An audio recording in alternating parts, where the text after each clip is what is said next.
here's tonight's breaking news. At least 6 people have been killed in a train crash in the North Italian region of Alto Adige on Monday. Italian news agency ANSA reported, citing emergency workers. Police sources confirmed to Reuters that some people were killed in the accident, but were unable to say how many. And in some news back home, 8 people were injured when 2 KMB buses collided in Tokwa 1 last night. The accident happened around 11 o'clock on Tokwa 1 Road near the junction with Chikiang Street. Some bus passengers were taken to hospital, but they were not thought to have serious injuries.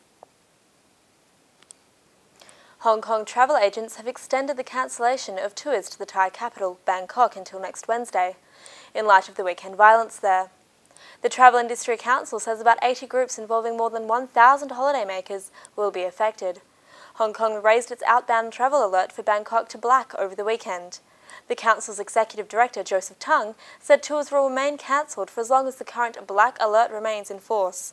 He said travellers could choose other destinations over the next 6 months or seek a refund by paying an administration fee of $150. The Hong Kong government has been accused of being arrogant in the way it perceives public doctors' working hours. SUBCRIBE reports.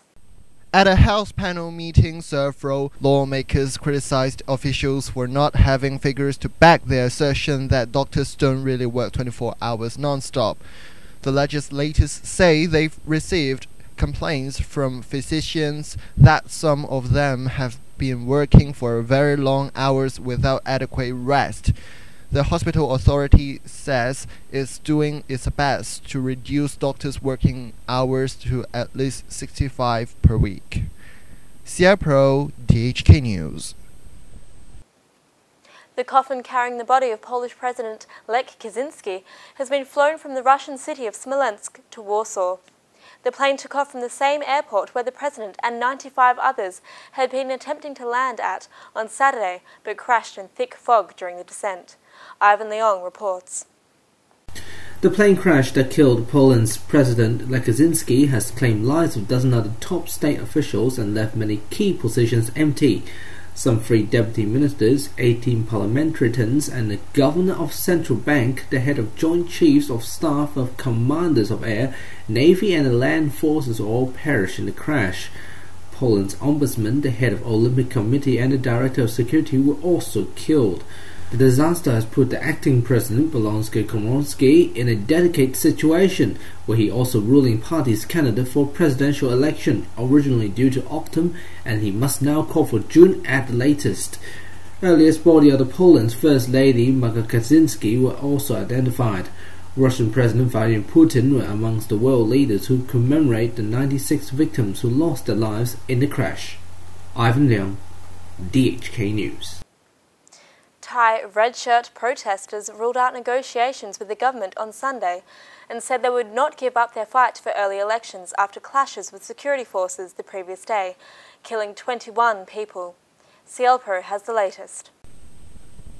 Bangkok was quiet on Sunday, but with no resolution in sight and the prospect of more violence.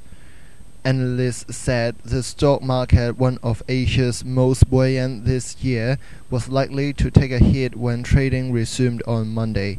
The red shirts, mostly rural and working class supporters of ex-premier Thaksin Shinawatra, who was ousted in a coup in 2006, are demanding that Prime Minister Abhisit Vejjajiva dissolve parliament immediately and leave the country. The red shirts, still numbering in the thousands, have occupied 2 main areas of the capital, a city of 15 million.